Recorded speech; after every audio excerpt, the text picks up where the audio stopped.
मैं मैके चली जाऊंगी तुम देखते रहियो। बनाए भैया को फोन। अच्छा हेलो भैया प्रणाम। का हाल चाल बाटे? ठीक बा।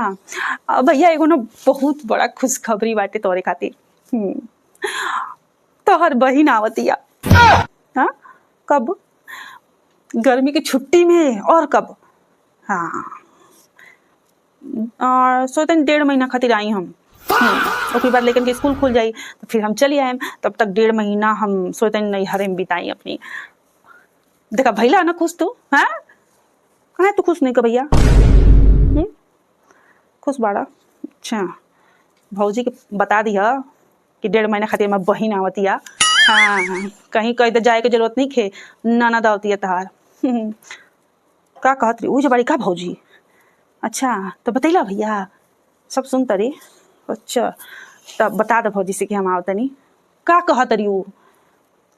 का वो अपनी नैहर जाए के सोच रही है तो हम आवतनी तो अपनी नैहर चल जी। हाँ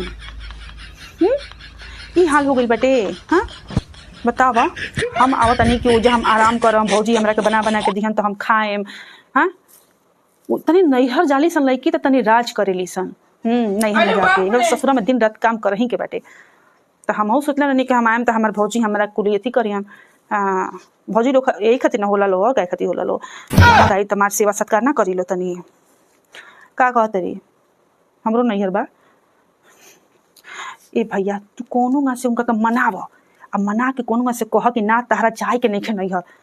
तोहरा इतना कंट्रोल नहीं हो उनके ऊपर। तू तो भैया तो खुदे डेरा करो उनकरा से। बियाह से पहले तुम्हारे बाघ बनत फिरत रहला सबके बुझा के एकदम घोटिए जइब। इतना रिसिया अब सब मेहरारू के अथी में निकल गई ना। मेहरारू आ गई तो सब रिस भुला गई। ए भैया हम क्या आवे के बाटे कोनो ना से बस तू भौजी के मत जाए तो का कहत जाए दे। ये तू चल जी तो घरवा कमा के करी।